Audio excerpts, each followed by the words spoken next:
All right. Let's do it. Let's. Good morning. Good Welcome almost afternoon. to the fleeting Hello. thoughts. Welcome to the Fleeting Thoughts. We are now fleeting. That's not what your brain can do for you, but what you Yes, can do for your brain. that's right. Educate yourself. Eat a proper diet. Yes. Exercise. Sleep. Sleep, children. Yes, your brain loves sleep, doesn't Preach, it? brother. You're the one preaching. I need you to preach with me. It's the only way it's going to work. If it's just me, Okay, nobody's going to it's like listen. a tag team preach. Like you're like, yeah, Jesus, doing all this stuff. I'm gonna touch you on his shoulder. I'm gonna transfer the Mhm. power of Christ over. And then I go, ooh, and the Lord's got me now. The Lord's got me now. Your nipples just burst through your t-shirt, and people know it's real. That's how you know it's. Yeah, if your nipples are hard enough to cut through your t-shirt, that's how you know Jesus is inside of you. That's how you tell. You feel them up. Oh, the Lord's got me now. Tell the frauds from the real guys, man. It's also somewhat cold in here. Oh, that man don't got no nipple holes on his shirt. He ain't no man of God. That's a telltale sign that they're a liar, charlatan. You ain't got no Jesus in you. Look at those nips. Those nips are flaccid as fuck. When people talk about any, like, when people call each other liars or talk about fake news, can we just start using the word charlatan? Obvious. This man is a charlatan. That's right. He's a snake oil salesman. He's a carpetbagger. I don't know what I read that in that book, News of the World, and I'm trying to figure out if it's like now. I think that it became derogatory, but it started as like a traveling salesman, and so anybody who like lived out of I think a carpet bag was like your little suitcase. So a carpetbagger is a political candidate who seeks election in an area where they have no local connections. Oh. That's way more specific than I was. Also, it is a person perceived as an unscrupulous opportunist. Oh, a scrupulous opportunist. So it was used in the U.S. So historically, it was in the U.S. as a person from the northern states who went to the South after the Civil War to profit from the Reconstruction. So yeah, makes sense why it would be in News of the World, since that takes place shortly after. Well, and it's about the lack of political like there were no like governors in the area, so people were trying to come in and become the governor just by like convincing everybody to do it. Goddamn carpetbagger vance. You charlatan carpetbagger, son of a flannel mouth bitch. Flannel mouth's like one of my favorite slang terms from that time period. Yeah, it just makes me think of somebody pulling a flannel shirt out of their mouth. Like a circus freak? Yeah. Or clown. That'll circus freak. Specific flannel fucker. Flannel male. How you do? How you been? Good. I 1 week. Just worked all week. I'm so painfully close to being done writing this new book. Ooh. And I don't know what it is. I'm just having a hell of a time like finishing it. Like I'm maybe 10,000 words away from being done. Like it's something I could probably sit down in a day or two and just finish. But over the last week, I think I wrote like a grand total of like maybe 1,500 words because I don't know what I'm like sitting down and I'm just painstakingly putting these sentences down, even though like I already know how it's going to end. I don't know. I think I'm having trouble letting go. Yeah, that must be the case. And so I'm just sort of prolonging it and dragging it out for some reason. I don't know why. Well, now after you finish it, you got to edit it, right? So that's a whole process. It's not like it's so you get to go through and read it again. But something weird about at least putting the last words down, and that like the story in a way is told now. Your next step is just cleaning it up and fixing it and making it is the best version of it that you can. But yeah. Once the story's told, my friend. Yeah.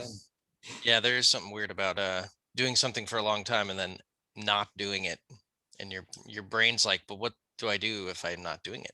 Mm-hmm. For so Well, long. it's the end of the trilogy too, so it's like Yeah. the end of this very long story that I started in like 2016. I think when Hell Came with Her, when I wrote that. So it's been like a 5-year journey with these characters that has now come to a conclusion. It's your little baby. And I think too that I'm going to be taking a nice long sabbatical No, from you're writing not. after You this say one. that every I time. say it every time, but I actually I think I feel it now because I don't Yeah. really know what to write next. Yeah. Usually, as I'm getting close to the end of writing something, I have like the next idea is like firing up in the back of my mind, like ready to go. Trying to shove itself out. Which sometimes is distracting when you're trying to finish a book because you're so excited to write the next one. You're like, oh, can I get this other one out of the way now? I'm ready to move on to this new exciting thing. But I don't have that this time. Like I don't really have anything that's like, I have some ideas that I'm sort of kicking around, but nothing that's like got me super excited right now to get started. So I hope that I can. I hope I can take.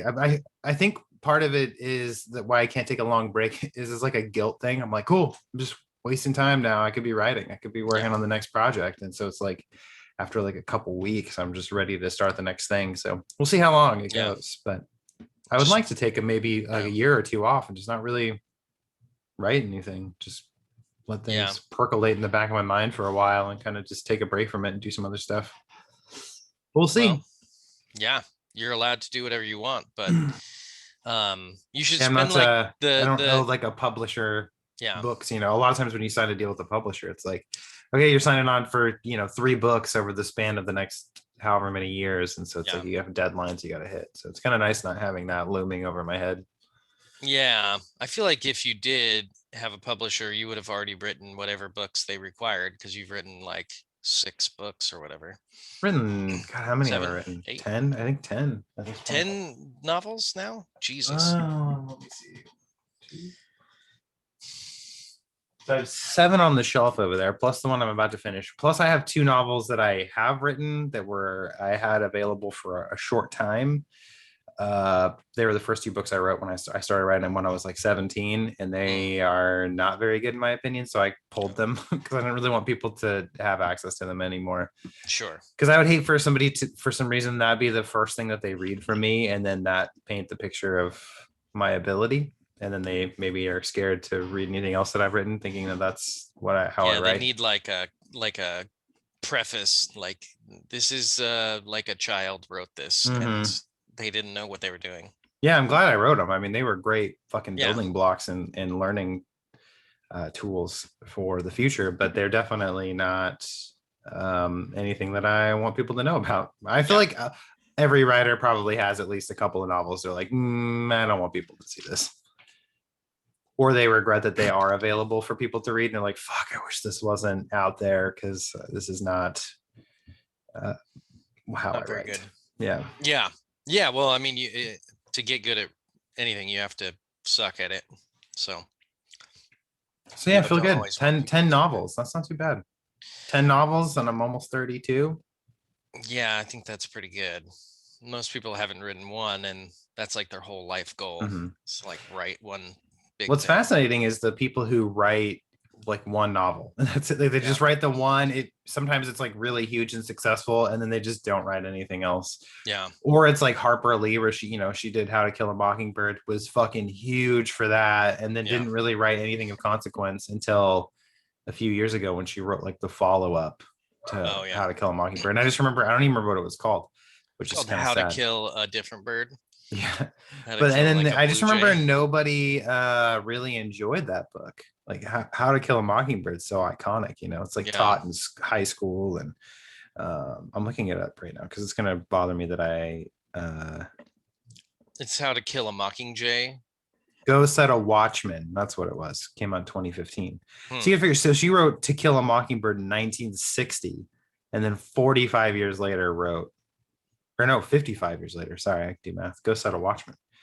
So that's just fascinating. And I wonder if it's because people have this I think some people just have a really, really great idea for one story. They tell it and then they're like, okay, good.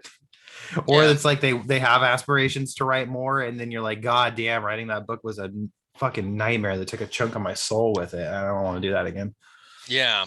I think if you have like some big social comment or some philosophical idea or some like 1984, like after you tell 1984, you've already told this massive uh story with a lesson in it. Like that's big enough to carry people on. Like Mhm. you can't just belabor the point over and over. You have to do something different or Well, Orwell did also not. write Animal Farm, so he had a couple pretty big hits under his belt.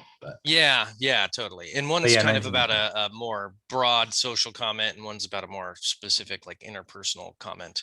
Mhm. Um, but 1984 was interesting because I read it a few years ago. Like it was one of those classic novels that I had not read for whatever reason up to this point in my life, and so I remember reading it because it was like really in the public conscience after Trump took office, yeah, because people were trying to compare his presidency to very Orwellian themes. And so I remember 1984 just exploded, and I was working at Barnes and Noble at the time, and out of nowhere we had to order like hundreds of copies of that book in because everybody was coming in looking for it, and yeah, everybody was buying it up. And so I was like, well, I guess I should read this to see what the fuck everybody's talking about.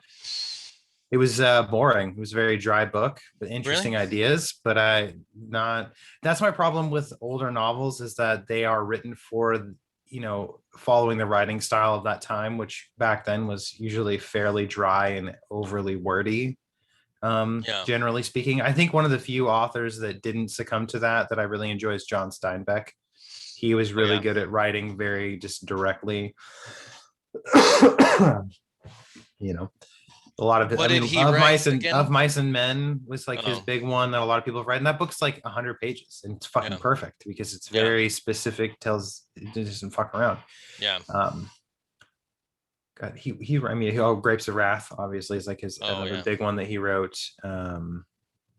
Shit, there's one that I really enjoyed that I cannot remember. It's something with the moon in the title. God, I am fucking forgetting everything today. It's not good.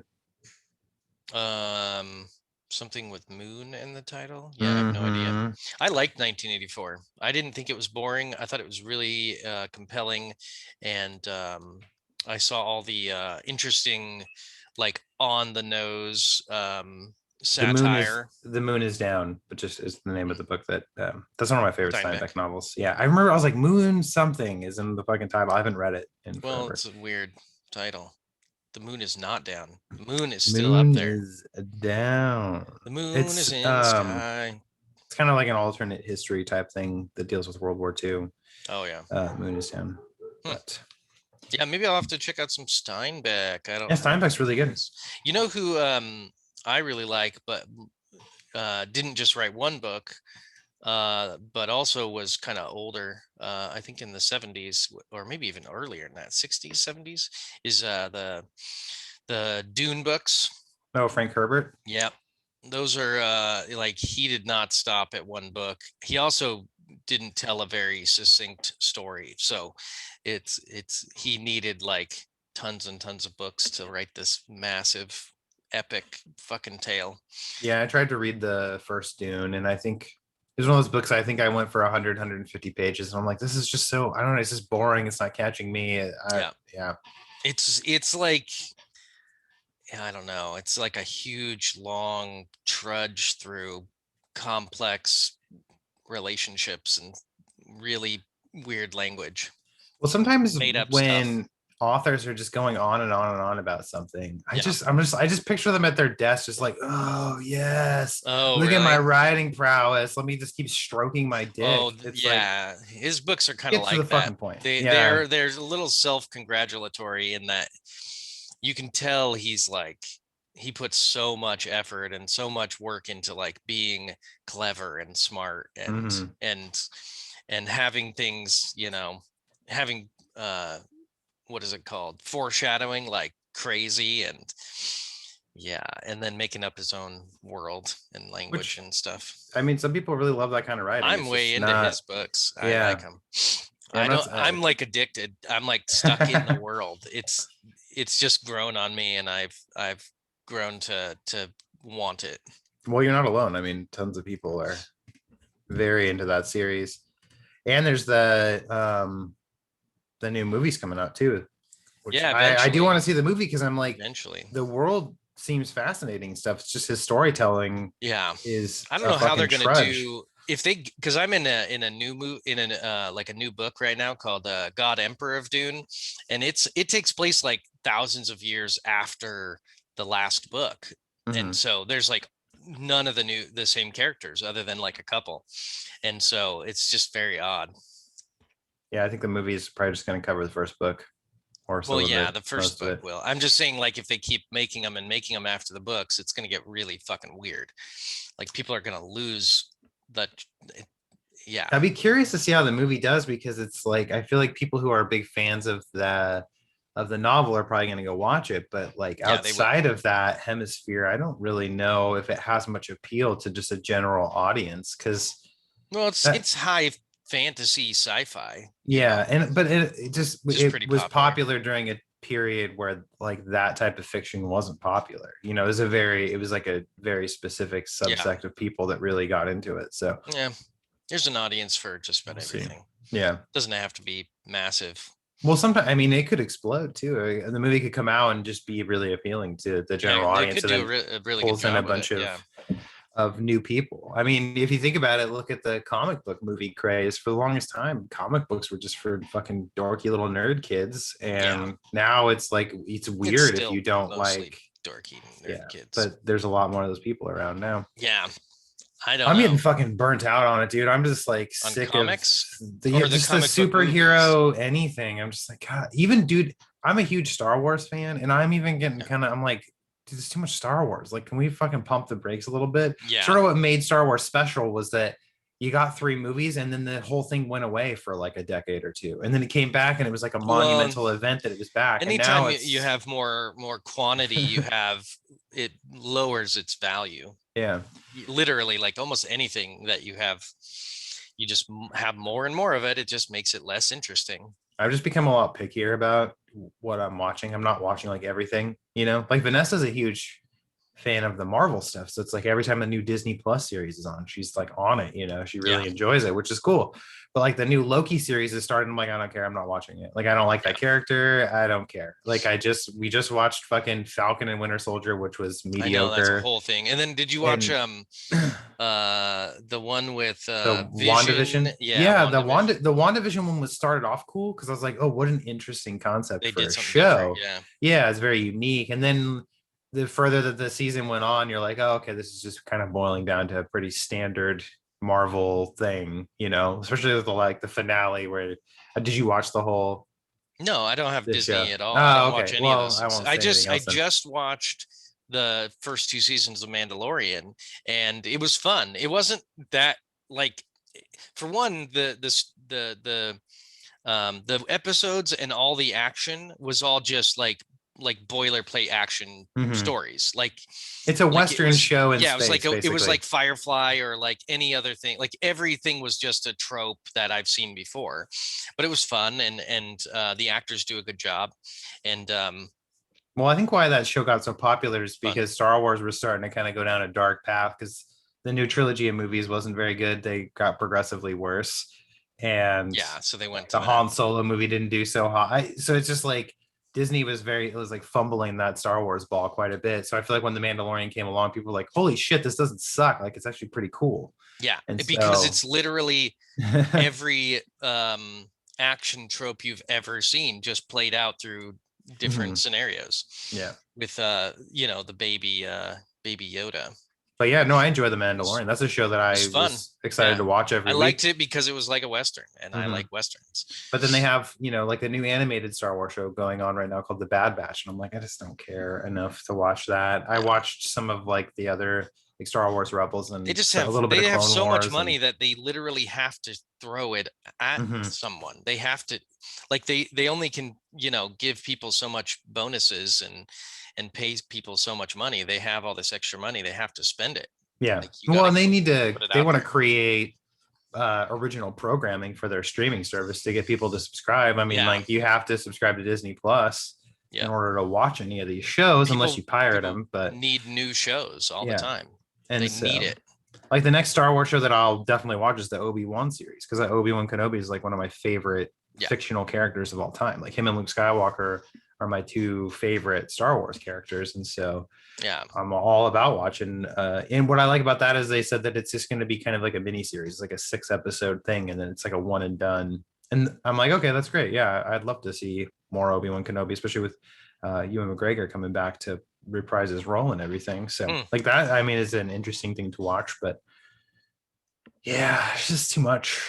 It's oversaturated, but a lot of people love it. So yeah, well, there's enough people out there that just about everything has even as I've been writing like this last uh Western Sins trilogy book, it's like I'm even getting burnt out on Westerns. I'm like, oh, this is the third Western I've written. Like I'm done. Like I don't think I'll write a Western like ever again or for a very long time. Because there's just something about being in that genre for a period of time where I just get bored. That's why all my books I sort of genre hop around, because I just would rather explore other ideas. There's a limit to what you can, like, once you've already like explored a whole genre, like you gotta move on. Yeah, I mean, how many books can you keep writing about a gunslinger, before people are just like, kind of, okay, I get it. He's amazing at killing people. Got it. Yeah, like kill him off already. Yeah. It's fucking annoying. That's fun. For sure. Yeah. All right, let's get into the weekly topic. Tapping. Let's go. Well, what did you want to talk about? You're the one who presented. Actually, talking about topics, people seem to really like the gaming topic, so we might have to do more of those. Maybe when one of these big games comes out, we'll try to check it out. Well, I think it's because of a lot of people we know are into video games, so they hear us talking about it. It sort of attracts them.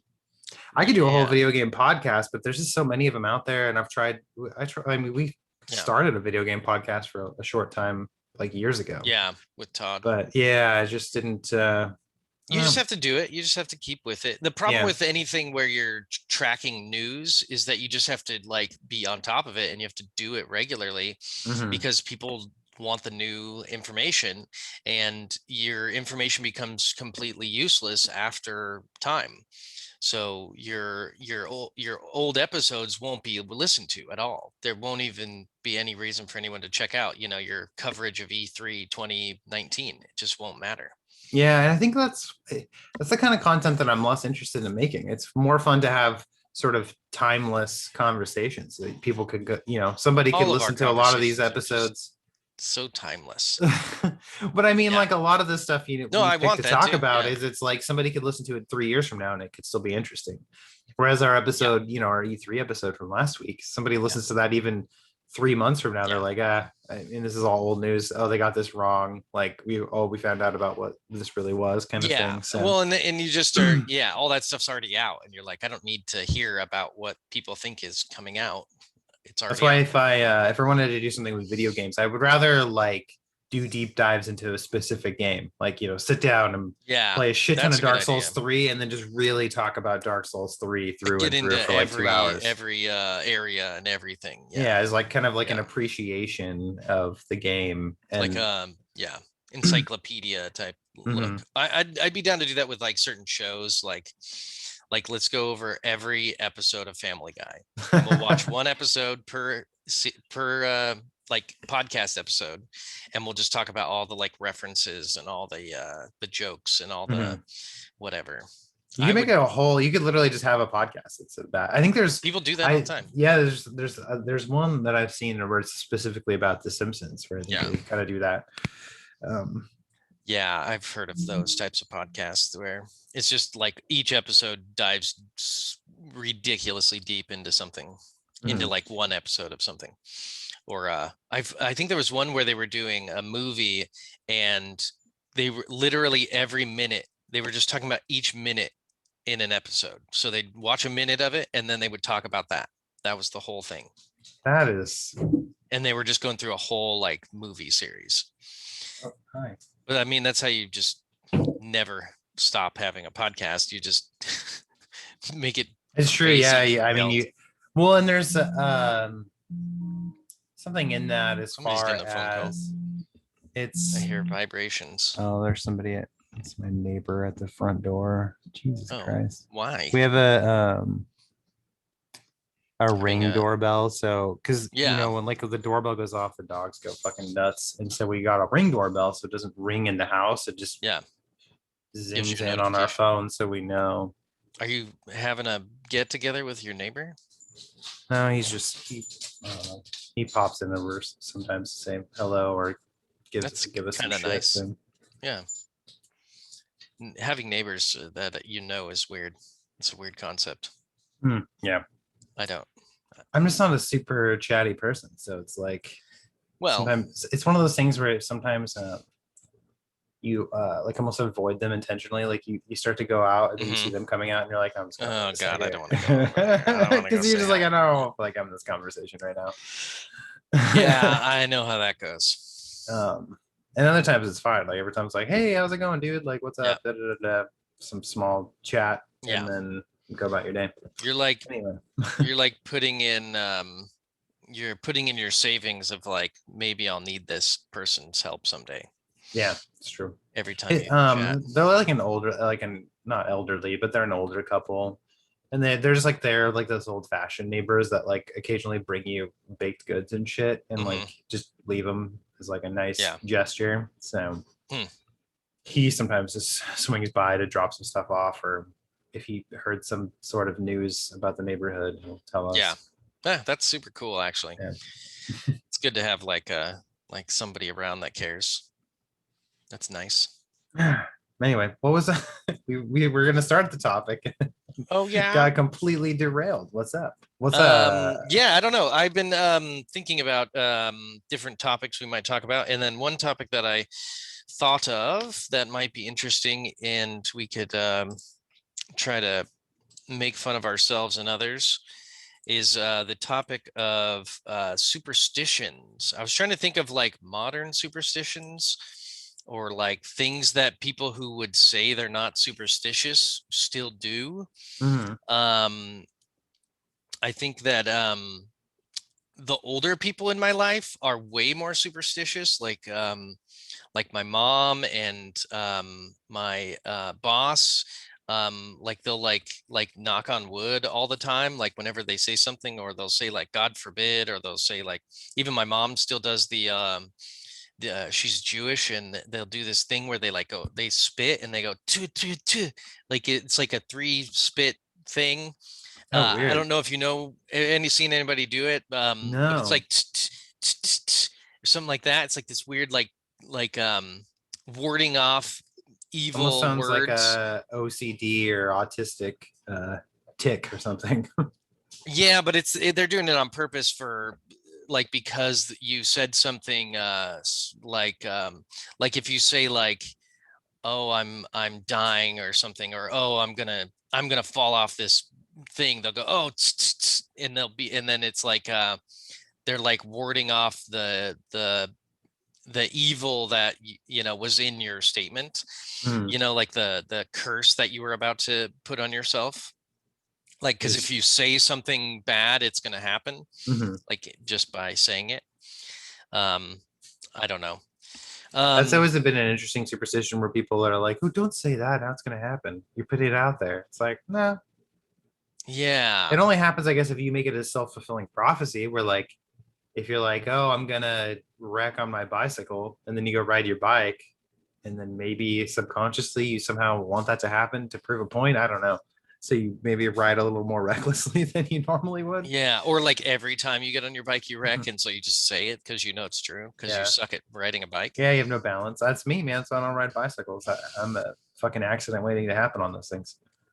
Yeah, I think it's just people just having no concept of like the difference between correlation and cause and effect, or they think that a coincidence was done by someone, like if it happens someone did it, like there's an agent involved, like there's um some purposeful like action happening, like everything in the world has somebody's intention Mhm. involved. I think that's kind of what superstitions are mostly about, is like they believe in supernatural forces like God and angels and stuff. And so they're trying to ward off those weird circumstances.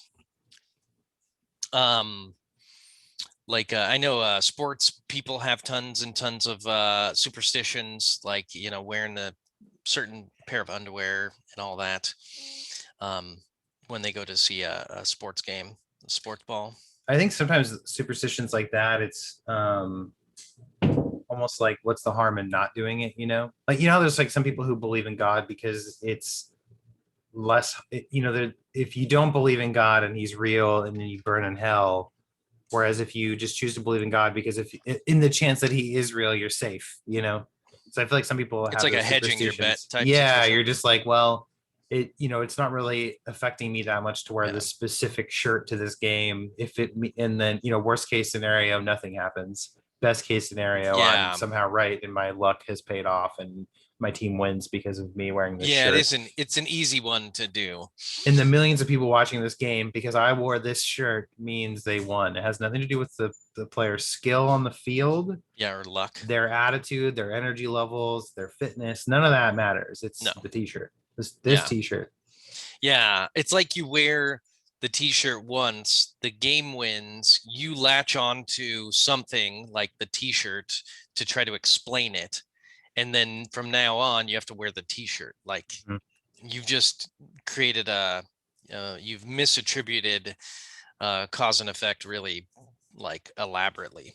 Like, I think you know, maybe you just do it because you want to participate. You're like, oh, I help my team. yeah, that too. I think that has a lot to do with it. I think that's most of it is like you thinking that you have any power, and you're trying to take power back from the world that you don't understand at all, Mhm. because you're obviously don't know how anything works if you think that like knocking on wood or saying two um is going to help. Like if you think that your shirt has an effect on the game, you don't know how science works, but you're like, I still want to like help, I still want to be in charge of Mhm. something, I want to do something, do my part.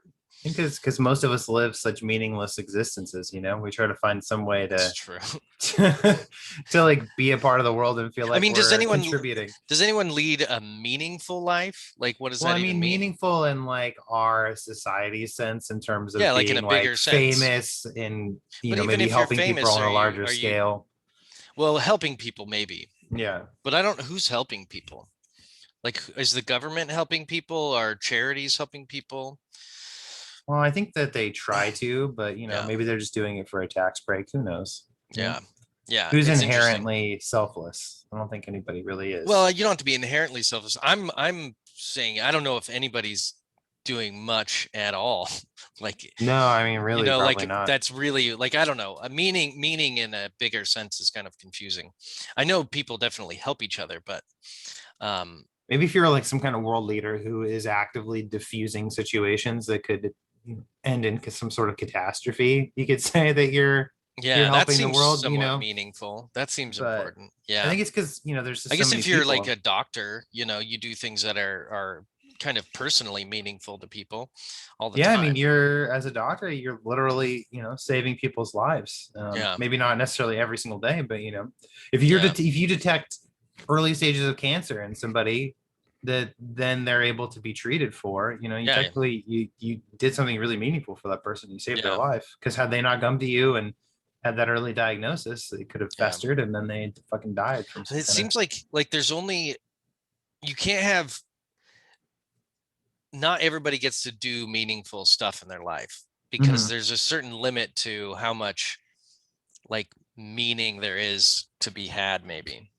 Well, I feel Does like that make sense? at that point you almost have to extrapolate a little bit and be like, well, I work this full-time job where I pay my taxes. My tax money goes to these programs that are helping people who are less fortunate than my, you know what I mean? Like you can do I'm some part of a mental system that, aerobics to get to a point yeah, where you realize that you're really helping a lot of people when you're paying yeah, money into a system that is helping people. Like you definitely justify that to yourself, but I feel like directly helping people like a doctor, not everybody does that, you know. Not every no, there's just no. not. Yeah, there's, it's difficult. saving lives is tough work, um, biologically. Yeah. But I yeah, feel like that's a lot of interesting. people are indirectly contributing to helping other people just by paying into our societal system. That helps people because if you weren't paying your taxes into those programs, then they wouldn't have as much funding and they wouldn't have as much of a reach, just based off Yeah, that angle of it anyway. assuming that that's how it works, and my Yeah. money actually goes toward any of these programs, and it's not just Well, in this situation, it is okay. We're trying to yeah, justify how we're all helping out. yeah. We're all part of a um, benevolent system that's geared toward the ultimate betterment of humanity, and we're just Are slowly there getting any there. like superstitions that are kind of like your favorite, Um, or that you find incredibly fascinating? Because I feel like there's like the staples, if you break a mirror, it's 7 years of bad luck. You yeah, shouldn't walk under an open ladder for reasons. yeah. Black cats crossing your path is bad luck. God, what Um, else? There's so many of like these the black classic. cats one I used to think was true because when I would walk around as a kid and stuff, I would see black cats all over the place, and I always thought that was creepy. Um, and then the stepping on cracks one, I remember taking that one seriously for a while when I was younger. Yeah, I remember being really Um, young and being like, yeah, well, I don't want to step on this and actually hurt my mom. yeah. Uh, I watched a video that said that actually started off as a racist like slur. yeah, I saw that Did you too. watch that video? Yeah, it Yeah, was what like was it like? Step on the crack crack and you and make your mama black. yeah, that's what And it was. That's fucked up. which is crazy, crazy, crazy. And then I guess it just got changed to break your mama's back because they didn't want to be, I don't know who, but somebody just was like, this is super racist and makes no sense. Yeah, it probably just changed So over time. what if your mama's already black? Do you just step on all the cracks and just Yeah, keep it going? No you big just deal. get a shade darker every time. Yeah, Like, how does that I work? guess they thought that the crack was like a portal to hell because they didn't know how fucking anything worked. Like Right? the crack is just They there they because figured out you can't they just figured make out one long thing of cement. as I said, they figured out sidewalks, but they Yeah, I can't don't. fathom the other It's part like of it. the construction workers and the rest of society had nothing to do with each other. Yeah. They would just come in at night and build these fucking Construction workers were sidewalks. operating on like a whole other Yeah. mental tier from the rest of Well, I guess superstitious society. from like not having roads to having roads, there's no cracks in nature there, other than like in actual rock, which could be super scary, and Maybe if if you're on people like a fell in really them. dry dirt road in the Yeah, that's summer, and true. there's Or like in the the desert, little cracks the cracks in in the the dirt sand. paths, but Yeah, so I guess there are that's a lot of cracks in cracks. So nature. you can't avoid those Yeah, you cracks. They're can't. fucking everywhere. So Yeah. But what I used to do is I would, I think what I had was more of an OCD counting thing where instead of like caring about the crack much, I would make sure I counted 4 paces inside of each little section of mhm. sidewalk. So I'd go 1 at the beginning of the little section, and then 2, 3 in the middle, and then 4 was right before the next one. And I would just every time I'd walk, I'd count 1, 2, 3, 4, and they all had to be within the section of the deal. Um, or like if it was really short, I would still count to 4, but I would use 2 of them or something. Mhm. So I think I was counting to 4 in between 2 intervals since I was very little. Like when I would go on road trips, you'd have you'd have the um, uh, pole. What is it called? Electricity poles. Mhm. That run along the highway. And in between each pole, I would count 4. I'd count 1 right at the beginning of it, 2 in the middle, and 1 at the end.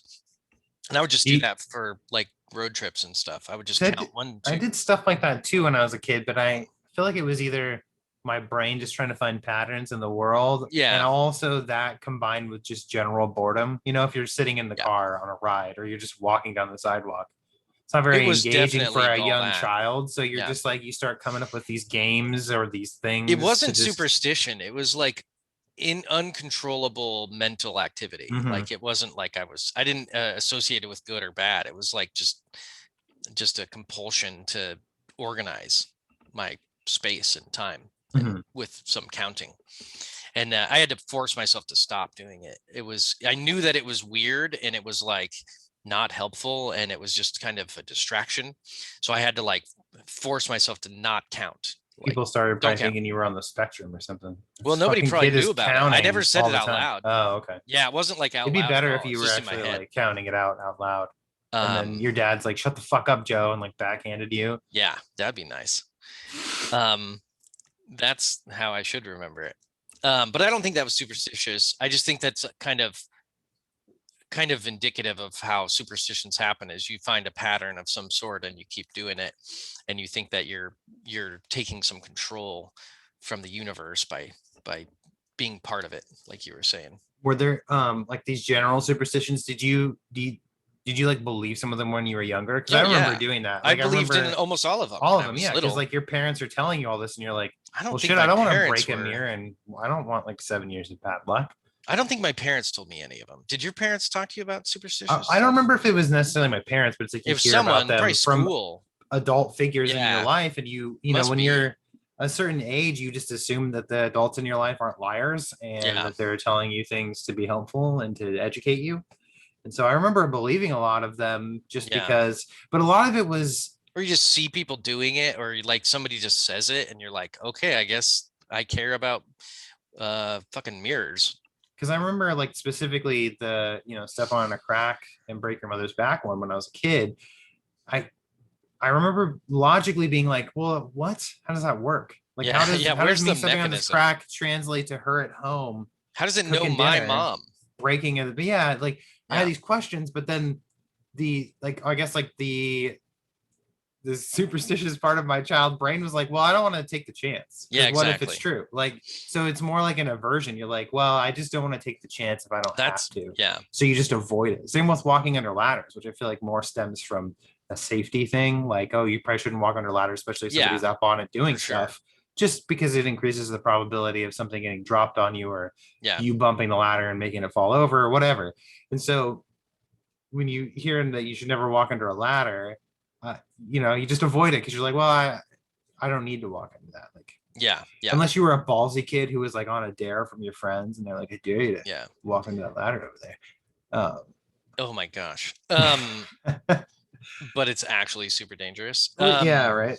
Yeah, I think there's the ones that are like just abstinence based, like just don't do this, are a lot easier to like not do. Hmm. But then there's the ones that are positive, like if you spill salt, you throw a piece of salt over your shoulder because the devil's there and you'll fucking blind him and he won't see your shitty salt.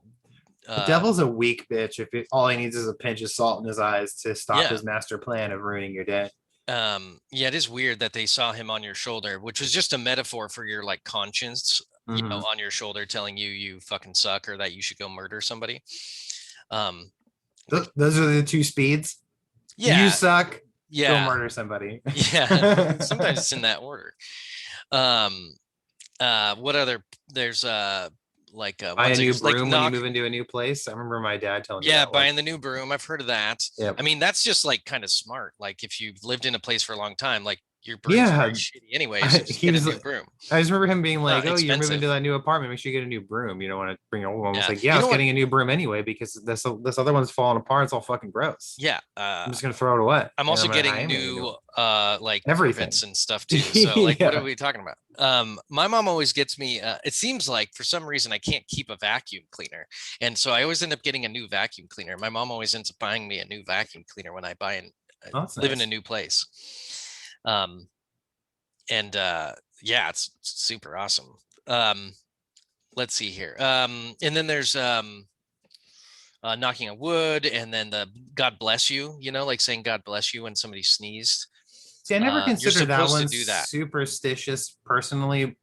I always What else viewed it is it? more as like Like a just a politeness? courtesy. Yeah, just like a polite Yeah, thing to but do for but some reason. yeah, but why would what's impolite about not saying something to somebody who just sneezed? Like why I did don't I think it's they like just it's sneeze? so Who give a ingrained fuck? in your brain from like a young age. Like it's almost like I remember learning that the same time I was like learning basic manners like please and thank you. Yeah, it is one of Also as those part of things. it was, oh, when somebody sneezes, you just say bless you. It's like it's a nice gesture.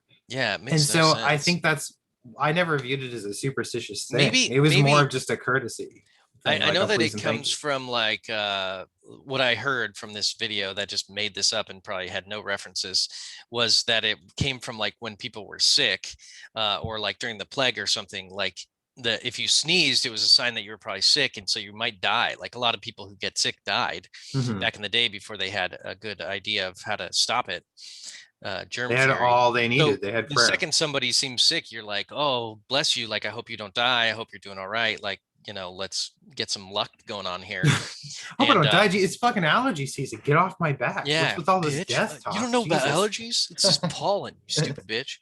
Um, and so it was like a nice thing to say to people, but um, then we just keep doing it. And I don't usually do it, but sometimes it's almost like if they make that noise, it sounds like they're trying to address someone. Because a lot of times you'll go like, hey, like you'll say something kind of loud and sharp to get someone's attention. And when somebody makes a noise near you, you kind of have to look at it, and you realize that they're not talking to you. So then you're like, well, I got to say something. I'm staring at this person. You don't want them to feel bad. So you're like, whoa, God bless you over there, fuck off, get away from me. Yeah, But don't get close to me. you can't just like stare at somebody and then like look away, because they'll be like, oh, now this person hates me and I'm gonna have to fight them. So it's like an acknowledgement of like that, like nothing happened. You're like, Things oh, escalate in your you're life fine. so quickly. Yeah, sometimes people just got to get. You're just like, oh, now I gotta fight him. Like, Yeah. Jesus. Well, you could see You're just like out there if street like let's fighting say like people. you sneeze and you're like a hard person, and then somebody just looks at you with an ugly look and then looks away. You're like, hey, what are you looking at, fuck face? Then you fight them. Is Nice. that not? That's not You've been what you living in think? Portland for too long, my friend. Yeah, I'm on edge, dude. Yeah, I'm I on would be edge. too. I Why do you don't think I'm blame you. wearing this hat? I'm hiding my face. Yeah, I don't want I people to figured. know who I am. Try to hide it from Big Brother coming through Hmm. your Hmm. webcam. Everyone's got these cameras on me. Oh wait, I Mhm. did that. I put the Yeah, cameras I on did me. it to My myself. bad. Son of a bitch. Yeah, I'm not worried about webcams. Do you have any? So do you have any superstitions? So that's the real I mean, that's the real that's the juice of real the the real conversation, right? juice is I don't think I have any superstitions that I engage in with any belief at all, other than one which I've been thinking about, which is when you have the same name as someone. Like when I meet another Joe in the world, or I meet another Gray, or I meet another person who's like from the same area that I was from. Like somebody happens to be from like North Bend, Coos Bay or something. And then for some reason there's an instant like uh um sentimentalness or like meaning. There's an immediate like, oh, I should care that this is Mhm. happening right now. Especially with names. Like if you meet somebody else with the same name, there seems to be some like immediate like connectivity that you get for no reason at all. Like if you've ever done that, like out in public, somebody's like, oh, hey, good name, you got a nice name, nice name, and you just know that like they're saying that because Mhm. they have the same name. Because I wear a name tag a lot of times, people that are also named Joe will say something. I I admit, honestly, like every once in a while, I'll have a little situation where I'm like, I kind of want to tell them that we have the same name and we're cool and we are friends now.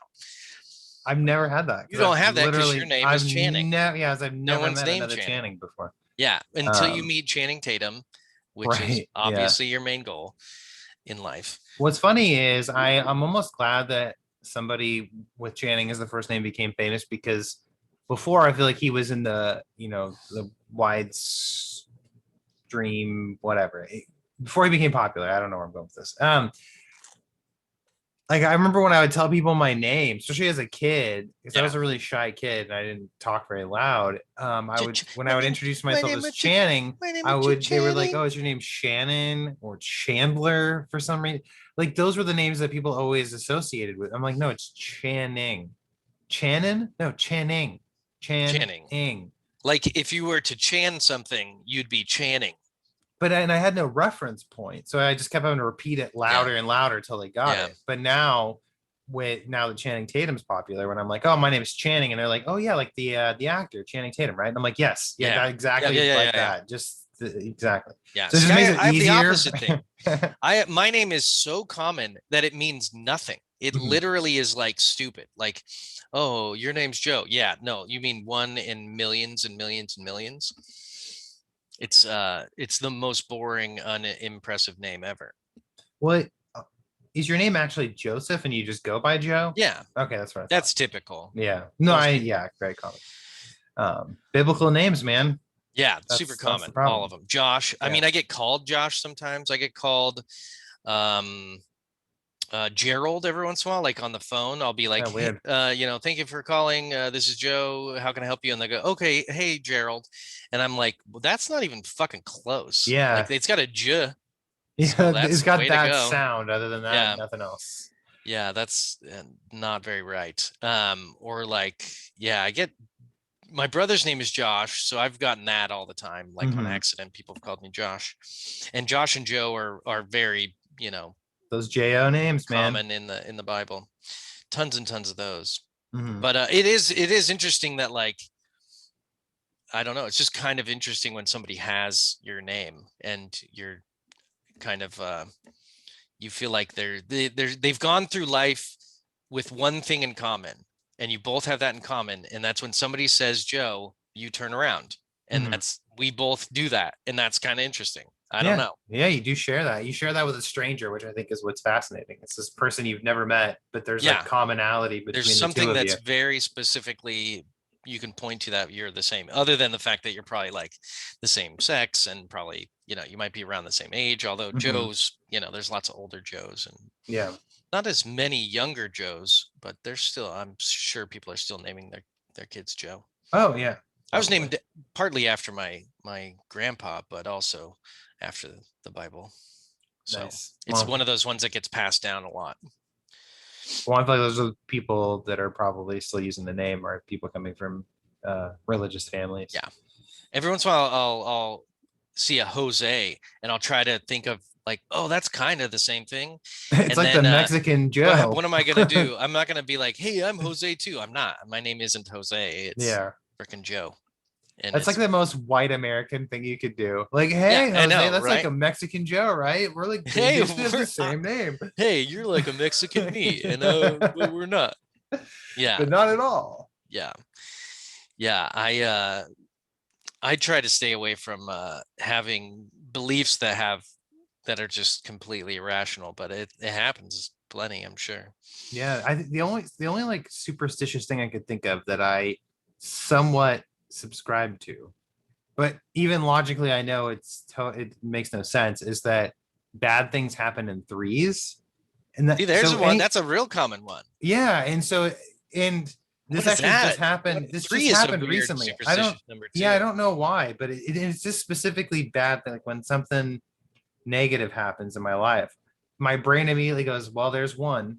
Oh Get ready no, for the that two. Get ready sucks. for two more. So then, and then my logical part of my brain's like, well, how many times do bad things happen where there is no other add-ons to it, Yeah, right? And then because I feel like you pick out the specific times where you noticed that three things yeah, that were negative happened somewhat close together, and you're like, see, this is why, ignoring all the other times that it yeah. doesn't happen. Um, and also it's kind of similar to what we were talking about with the bicycle thing. It's like you almost create maybe a self-fulfilling prophecy when you're like, oh, there's one bad thing, Well, that yeah, means then two you're more, looking so for it. then it's Yeah. like you're kind of almost Well, and looking like for one trouble. thing's probably like really small, like you Yeah, like stub your toe a little bit and you're like, well, there's number two. I knew it was gonna happen. but And it's like, that's so what? That's because we nothing. were going to talk about this last weekend, right, Yeah, before we switched it to the E3 thing because it was more timely.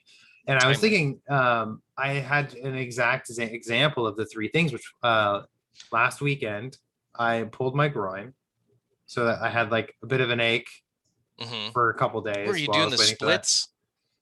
I don't even know how I did it. It just Okay. happened. Okay. All right. We don't have to talk about it. It's fine. So that happened, and then Vanessa broke the chain on our ceiling fan that turns on the light. Like she pulled it, and the whole thing It's just ripped almost the out. same thing. And It's like a then tear. the third thing is I took my truck in to just get my oil changed, and then It found out that I turned had to into get my much more. brakes done, and Yeah. it's kind of snow. So in my brain, I was like, "Oh, there are the three things." It started with me Yep. pulling my groin and being in some It's discomfort for a couple it's like days, and then just these other two things you happen just right have to afterwards. fit it into an Yeah, organized set of things, or else it just seems like you have no control or at all. Because once that third thing happens, then you can feel good. yeah. I'm You're like, like, okay, oh, I'm done. hit my quota. But Which then I if feel another like, bad thing happens, what? How do you explain that? I don't know. Doesn't make any It sense. doesn't happen. It's a That's new why, set of because three. fucking magic. Yeah, it doesn't happen. I think the reason why I lean into that one a little bit is because I'm also sort of a believer in karma, where like, Yeah, see, there's a there's a superstition. balance, exactly, and I so don't it's believe in like karma at all. I feel like I find karma super annoying when people do that. I I think I believe, I get it, and I yeah. see it. I see where you're coming from, but it's so easy. It's too easy a thing to do. It's just like attributing God to everything. It's just Mhm. like, oh, God works in mysterious ways. No, he doesn't. You're just attributing a coincidence to God. Mhm. Like the karma is like bad people.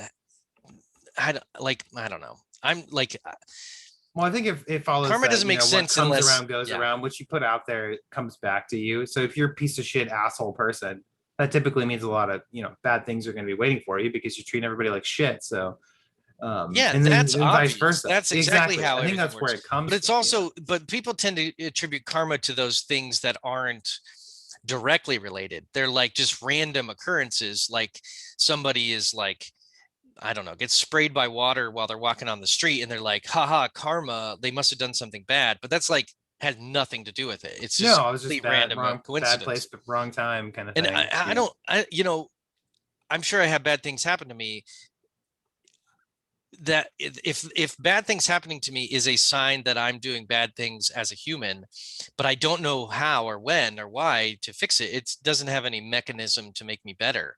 I don't know how to be better if that's my punishment. It doesn't match. It doesn't Mhm. fit. It's just saying someone's out there trying to get you. Like, It's okay, that for me, it's sucks. almost like just a fun thing in a weird I way. think Like that's how it is for most with people. like the three, like those three examples from last Yeah. weekend, right? Where I was like, oh, bad things happen in threes. Oh, I hit my three quota. Then Yeah. my very next thought, my next irrational thought is, well, I should have some good karma now because I just had my little spat of bad karma That doesn't right make there. any sense. It It doesn't, and doesn't that's what make I any mean. Like sense. logically, my brain's like, well, I should be good, and then But immediately the, after that, I'm like, that but has nothing to do with anything. wouldn't it really be a sign that you had done three bad things? But What you don't do bad things. You're a good person. Like I am a serial killer, Joe. You just well, don't know. well then you deserve to fucking have shitty things happen to you. But that doesn't even I mean you really deserve to go to jail. Like you don't deserve to have fucking your car break down. That's not helpful to Well, anybody. It see, doesn't stop you from murdering. I never viewed karma so much as like if bad things are happening to you means you're a bad person. I've always Oh, that's looked at how it I as, always hear it. oh, see, I always look at it as like this natural ebb and flow of life. Like Well, negative that's and just positive things just yeah, happen to that's people. just true. So it's like maybe if you have I think it's in this idea of It's like fairness balance. and balance. Balance is not true. Yeah, There's but no I think that balance. your brain tries to justify a Yeah. balance and fairness in the world, Yeah. right? Balance is Tied to something some we ethereal yeah, energy or whatever. we And so I feel impose that like, on everything. yeah, but so I just feel like when some negative things happen, you're like, oh, well, for the sake of balance and fairness in the Yeah, I'm world, gonna that get means some some good good stuff. things should be Yeah, happening to that's me. not And how it it looks like I'm happens. groping a lot of ball sacks with my Yeah, gesticulations. you are. I'm You're getting sorry. that good and that bad ball sack. So it's a nice balance. Squeezing them. I think when you don't know how your actions have an effect, which is all the time, like we oftentimes have no clue, like the actual effects of our actions, then you just start to like attribute things to your actions that just are not true. Mhm. They're just attribution failures, and it's just so tempting. All of it is so tempting to put agency on things that don't have agency, to put patterns to things that don't have patterns. We can't accept chaos. That's what I was Can't just about to accept say. it. It's because It's chaos is not too it, scary. chaos literally is not a thing to accept. It doesn't have a you can't put it in a box. Chaos is saying I don't know. Mhm. I don't know what the fuck is going on. And Well, that's and then people don't want doesn't to say help. that. People don't want to Yeah. admit that We'd they rather live act. every day by the seat of our fucking pants most of the time. Yeah. Like, We'd rather like take an action that feels like we're taking control, even if it means, knocking on wood. Oh, Well, I yeah, have a and little knocking on control. wood is Boop, one boop, I boop. do, but it's almost kind of like the God That's bless you thing. sarcastic It's usually just more like nowadays. a, oh, just in case, but I I don't try really to fucking believe it. I try to make sure that if I say knock on wood, I'm never knocking on actual wood because there's Mhm. very Yeah, you rarely find like the wood around. fakest fucking particle board looking Yeah, shit you can find, and you're like, yeah. here we go. Oh, knock on particle board. There's probably some wood in there somewhere, right? Knock on metal. Um, Back in the day, it was knock on rock because they didn't have on any wood. In trees didn't exist. caveman time. Cavemen. Yeah, during the caveman era, there Yeah, was they would no knock on trees. It rocks. was just fucking One is rocks and easier to caves. say because it rhymes. Knock on rock. I'm sure Trevor, they they had. didn't speak a language we understand, so it was like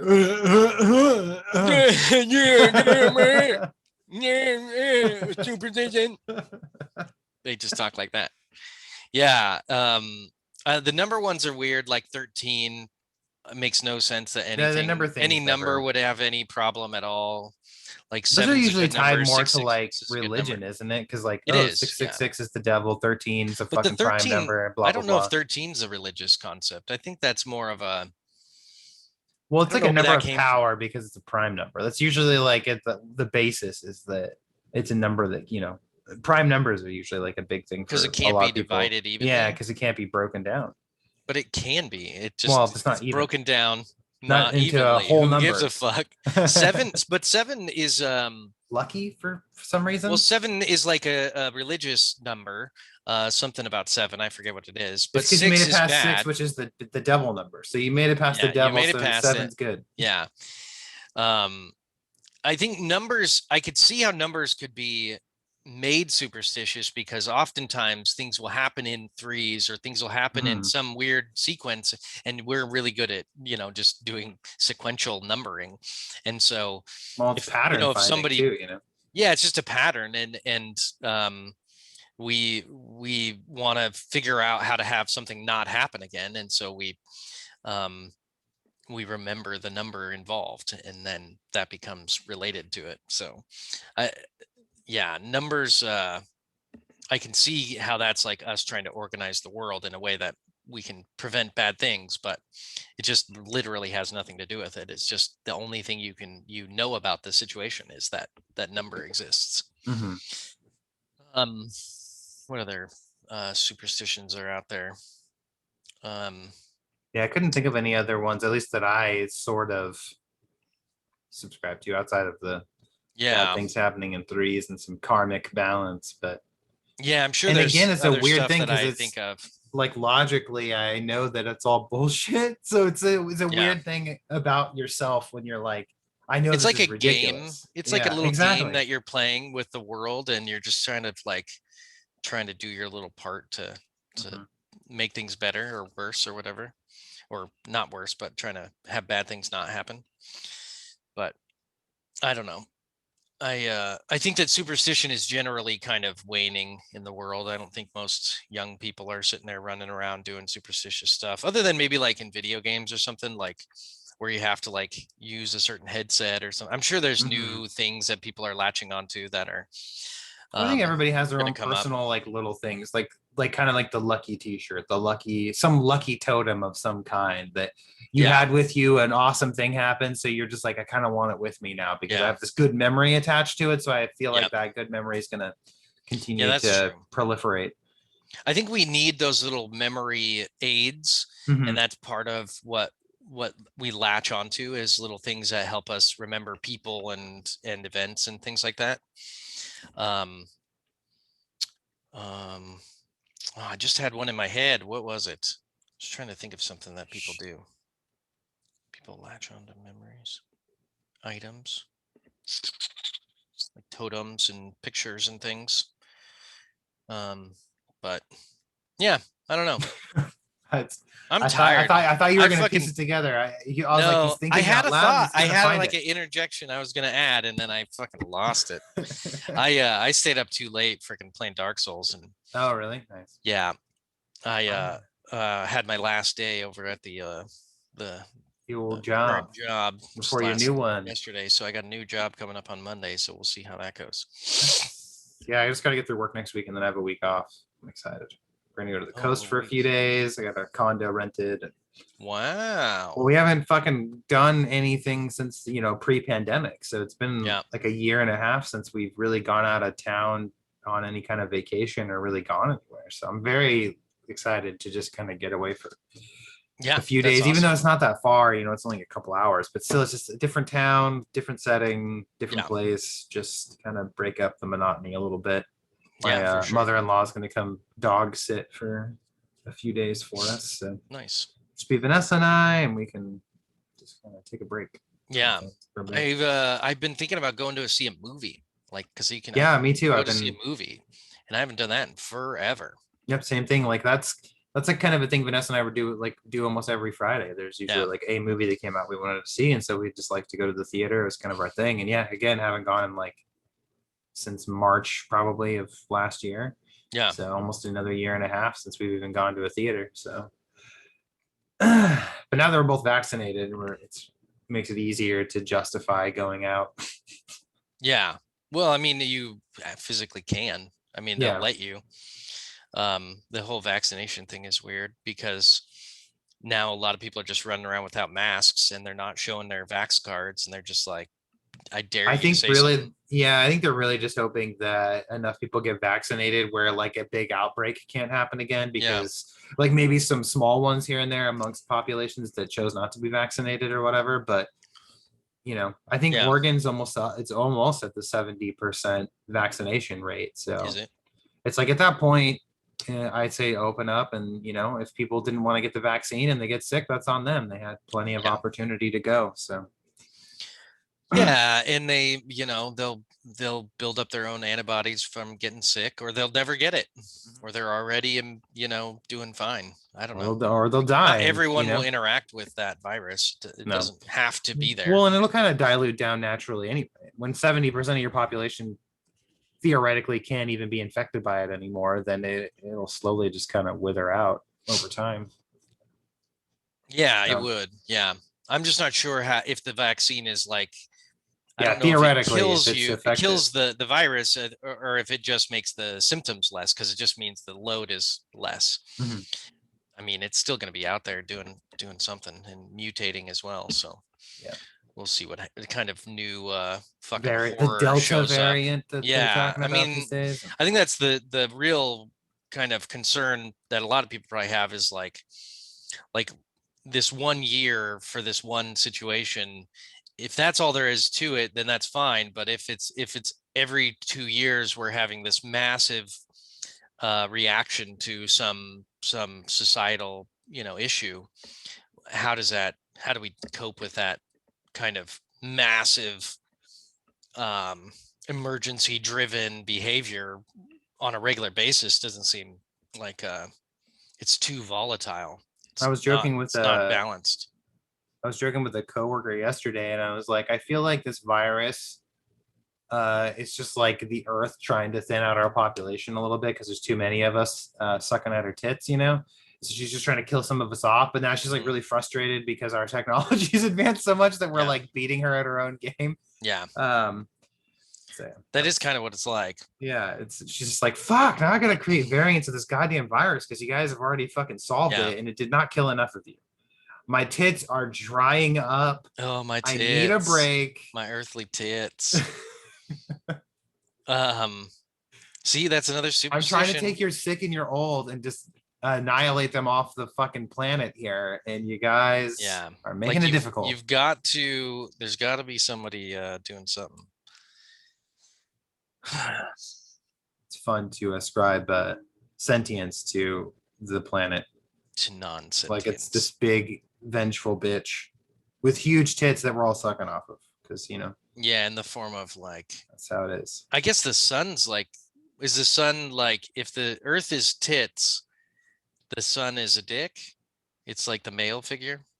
You could look at it that way. That's how I think those it's UV usually rays been. are Sun is God, and sun is earth God. is mother, right? Sun Yeah. is the father and the earth is the mother because it births us, but the sun gives us life. You would almost think that the earth would be male because of all the phallic things that come off of it, like trees and mountains, mountains aren't that phallic. Mountains are No, they're more more like breasty, huh? boobies. Yeah. They're more breasties, depending, I guess. I There are plenty of phallic things on the earth, mostly dicks, like because those are on the earth. that are between the legs of every male creature on the planet.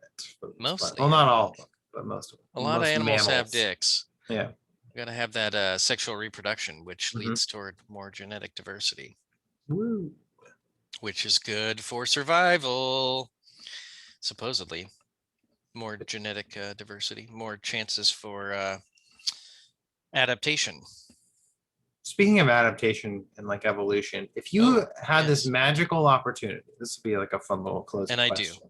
I do have it. You had this magical opportunity where you could like look into the future, however many thousands, of years down the line you wanted to. Would you do that? Just to not Of to course. like not like a portal that you step through and live, but just like a window opens up and you just get to see what the world looks like from an overview perspective of just like how we evolve and what changes. I think it'd be interesting, but it'd be hard to take seriously. It'd be hard to really believe in it Mhm. because it's so magical of a thought. It'd be hard to be like, okay, that's the way it's going to be in the future. Like, so what? And also, how do I know for sure? Mhm. Like, I can't do anything with that information. And I would assume that me seeing that could be a sign that that's not going to happen because the future is not really known, in Mhm. my opinion. So, Well, and you'd never know because if it's thousands of years yeah, down the you'd line, never, you're going to be yeah, long gone. exactly. So you'd have to live the rest of your life with that just in your head, and you would Yeah. always be questioning. I think the only way to know what the future is like is just to live longer. Like if we all live to thousands of years, then that's how you would really understand life better. That's how you really That'd be know how things work horrifying. better. The only way It I could want to live be, that long is if my life was great. Like if I didn't have to worry about, just getting by on it. yeah. It'd be like if you got to the age of like 50 and then you never got physically older. Like 'Cause I feel that's like kind of the edge of the, a part of wanting to die is usually because if it you live sucks. long enough, well, if you live long enough, everybody sort of starts to die around you. And so it's like at a certain point, You you just feel join the club. isolated because, Yeah. you know, eh, Well, and you're out of touch and you don't know what the fuck is going on yeah. and So it's like you time to let hurt go. and everything's falling apart. But if Mhm. nothing fell apart in your body and your friends didn't die around you, you That's what I wouldn't want mean. to Then die. yeah. I don't think people want to not keep living if there's something to live for. Yeah, Obviously, there's so that's much not a cool very, shit to go do and see and yeah, new shit all the time. So, but most of us just don't have the means to experience it, mostly due to financial reasons. But and time and yeah. limitations on resources But and I mean, things. if you were born into a wealthy family and never had to work because you just had, this vast sum of money that was more than enough for you to live off of, you would have, you'd probably eventually run out of shit to do because if you were just running around exploring the fucking world because you didn't have to worry about anything other than what you're going to do that day, you see you're running out of stuff. It never I don't touched me. know. Yeah, I guess you could technically run out of. I don't think you could. I don't think you could run out of things to see and do and learn. Well, I feel like once you kind of hit the end, you would just start over again because you'd be like, "Oh, I haven't been to fucking Tibet in Yeah, 10 years since because then, yeah," and so you just go back again. yeah, and yeah, I don't know. And really, I mean, you could spend your time like discovering new things. Like you don't have to just go look at what everyone else has done. You could just do your own thing. You could, work at, you know, learning something that is unique. And you could never, you'd never get to some end if that's your goal, is to like introduce new things, create new things, as opposed to just traveling around. You could like play music or something and Mhm. bring new things to the world, and there's no end to that. There is. Okay. I think we need to get to the end of this. Yeah. Let's wrap it up. You got a recommendation? We didn't do For recommendations last week Oh, at we didn't. all. Nope. Oh, I feel like So it's I think probably we because we should. just went on for so long with all the Yeah, E3 we stuff. did. And then we were like, we got to be done. It's like super late. So I think we should do two recommendations Oh shit. each. Okay. Well, Um, damn. What do Oh I damn, have? that's okay. I have two. I can do. You want me to go first while you're looking there? Yeah, do you do yours? Okay, so if we're doing two, one that I'll use that I would have probably used last week is I've recently been replaying a game on the Xbox called Prey that came out I think 2017, I want to say. So it's been a few years. Really good though. It's kind of one of those underappreciated games that came out, and not a lot of people really played it outside of a small sect of gamers, I guess. But the game's a first-person sci-fi game that plays very similar to like the BioShock games, particularly the first two. Takes place on a space station in an alternate timeline where Kennedy was not assassinated, and so it creates sort of this alternate timeline with different technology and things because the idea is that we didn't commit to Vietnam. Technology evolved in a different way under this new leadership that was able to continue on. And the whole game takes place on a space station, and he plays a scientist who wakes up without much memory of as to what's going on, and an outbreak has occurred on the space station from an alien life form that was discovered that they call the Typhon, and it's these creatures that are able to like mimic things, and so that it basically takes over the space station, and the whole game is you exploring the space station and sort of piecing together what happened and surviving and how to get off the space station and dealing with them not returning to Earth to infect the planet, basically. But it's a really good game. It's made by the Arcane Studio, and they do the Dishonored games. So it's got a similar, like the level design is very open, and you get a bunch of different abilities that you can give yourself with these things called neuromods, which plays into the lore of the game. Like as you install these neuro mods, it gives you all these different abilities. But then if you uninstall the neuro mods, your memory goes back to the time before you installed them, which is why your character doesn't remember anything in the game, because they recently had like the ideas that they had these neuro mods that were taken out to erase their memory so that they couldn't carry on with this knowledge that they have. And but no, it's a really good game. You scan the different various alien life forms in the game, and you learn through research different abilities. So you get like these psychic abilities that you're basically siphoning off of the creatures, and these like pyrotechnic abilities and all kinds of stuff. So you're scanning and researching the aliens, and you can choose to basically install their abilities onto yourself, but it turns you more and more alien as you do it. So then the space station's defense systems will turn against you at a certain point because they'll identify you as an alien and you're no longer human. So there's like this balance, like there's human abilities that you can get, there's alien abilities, and it all changes kind of what you can do in the world and how the world reacts to you. Creates a really good opportunity for some replayability. There's a couple different endings to the game, but it's really fucking cool game, and it's just one of those ones that not a lot of people played for some reason when it came out. And there was a bit people were kind of talking about it earlier this year because it was one of the games that got some enhancements with the new Series X and S. Like it plays at a higher frame rate, and so a lot of people revisited it or played it for the first time because it had all these new enhancements that made it a lot better. So it's a really good game if people are play video games and they're interested in kind of an interesting sci-fi story with very open-ended gameplay. Nice. And then my other recommendation is a book. Almost done with it, so I feel good recommending it just because I think I'm like maybe 100 pages shy from finishing it. So, but it's called oh gosh, I want to say The Walking Dead, but then or The Living Dead. Sorry, it's by Daniel Krause. And George Romero. Sorry. Yeah, The Living Dead. I always want to call it The Walking Dead for some reason, but I know that's not the right title because that's the show and the comic series. So the book's called The Living Dead. It's by Daniel Krause and George Romero. It was a book that they were working on together before George Romero died. And George Romero is famous for kind of really jump-starting and creating the whole zombie craze with Night of the Living Dead, Dawn of the Dead, Day of the Dead, all those movies. And so it was a book that they were working on, and it's a zombie book, but it's really cool. It explores in like greater detail sort of the fall of mankind to a zombie apocalypse in a contemporary setting, and kind of it's interesting to read because it's an interesting juxtaposition to the current pandemic that we've been that we're coming out of now, but just like all the misinformation about it and people refusing to believe it, and how that basically equates to it spreading at a far more rapid rate because people just refuse to believe that it's a real thing and don't take the necessary precautions.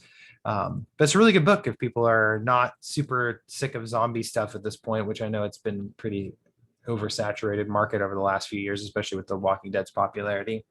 But it's a pretty hefty book too. It's like 600 pages, so there's a lot to it. There's a lot of characters, a lot going on. But I mean, it starts before, like right as characters are starting to suddenly come back from the dead, and then carries on through. So a lot of stories like that, usually take place after, a few years into it or something. Not a lot of stories take place before, during, and then after. So but yeah, it's like I said, it's a good book if people are looking for a hearty, interesting zombie book and are George Romero fans and kind of want one more piece of literature or art from him after his death. Nice. My recommendations, first one is going to be called the Trevor Moore Show on YouTube. It's a nice. Comedy Central show. And Trevor Moore was one of the guys from The Whitest Kids You Know.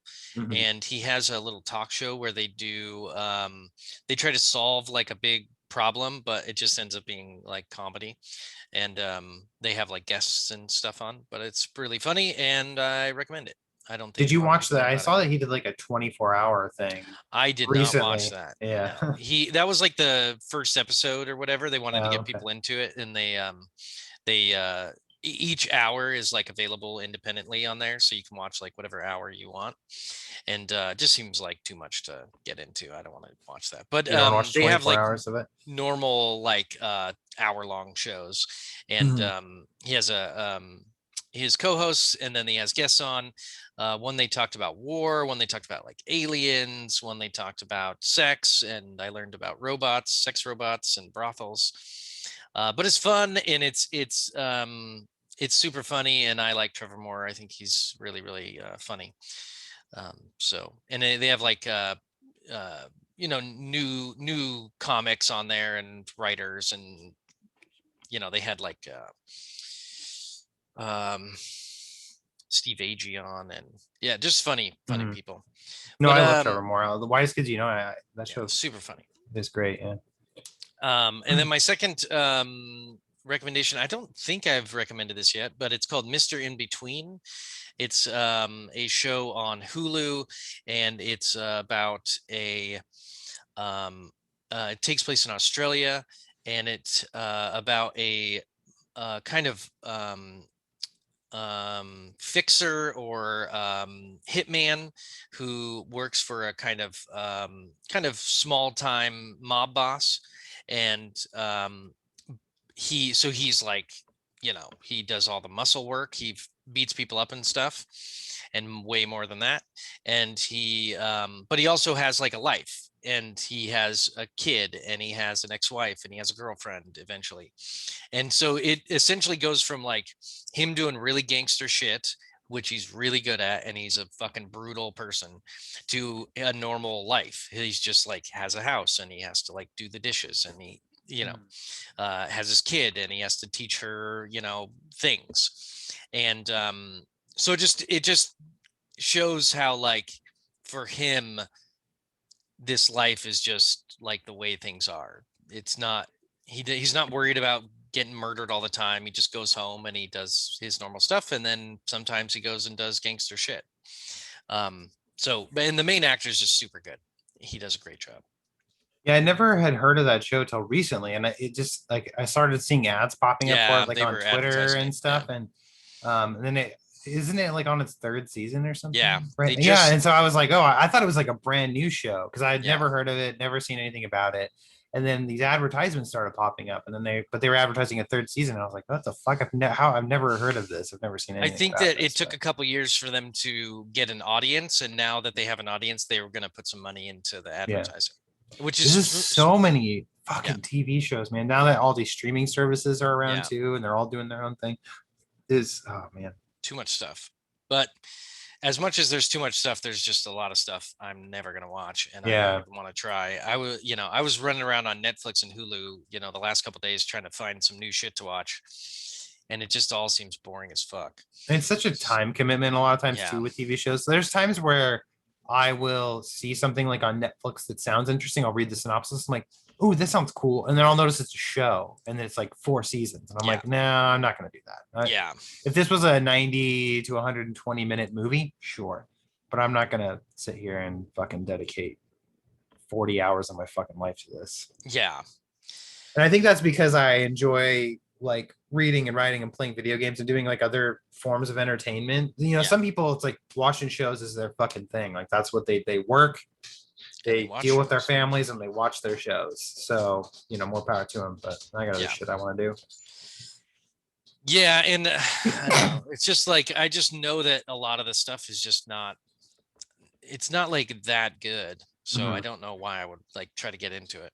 I just don't like shows too that drag on for too long. Like Walking Dead's a prime example where it's like, yeah, it's super long. Now that you're just sort of repeating the same thing, and it gets more ridiculous because they got to kind of keep upstaging themselves to keep people engaged in the show.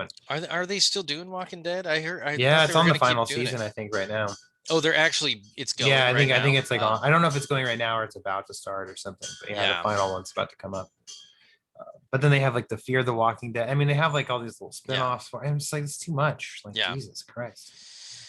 But you gotta cash in on that name. People love that shit, so they're gonna fucking milk that shit dry. You gotta have some fresh meat out in the world. That's why I always I'm always more interested in shows, kind of like I was saying with the Obi-Wan series that they're doing, where it's like this is just gonna be a 1 season, 6 episode thing, and then we're done. Yeah. And I'm like, okay, excellent. Like I'm totally about watching that because it's something I can dedicate an afternoon to and see it from beginning to end, enjoy it, move on. Yeah. Speaking of things that are going to go on forever, starting tomorrow is the new Rick and Morty episode. Yeah, and see, I like that show because you can watch kind of, and I enjoy South Park a lot too, but that's usually because a lot of those episodes are one-offs. Like you don't have to watch them in an order. Sometimes there's an overarching plot through the season or whatever, but a lot of them you can just kind of watch the one episode and enjoy it and move on. Yeah. But a lot of shows where it's just like one big continuous story, you can't just watch a random episode here and there. You have no idea what the fuck's going on. So you have to watch the whole thing in order to keep track. So. Yeah. Most of them you have to watch in order, at least because of something that's going on. But all right, that's going to do it. Let's wrap it up. B. All right. Sounds good. Go to joesnotesblog.com, go to Amazon and check out Jennings' books. Check out the Western Sins 2 books that are already out. And then get caught up before the next one. Get caught up. And we should do another little reading of something at some point. That was fun. I liked checking out the preview of the new one, but we could do a reading of some of the other ones too at some point. And check us out on Facebook and all the other social media. It's all out there. We're out there. Like and subscribe and comment and all that stuff. Do that stuff. Do it. Because you should. All of the above. All right. Bye-bye. Bye.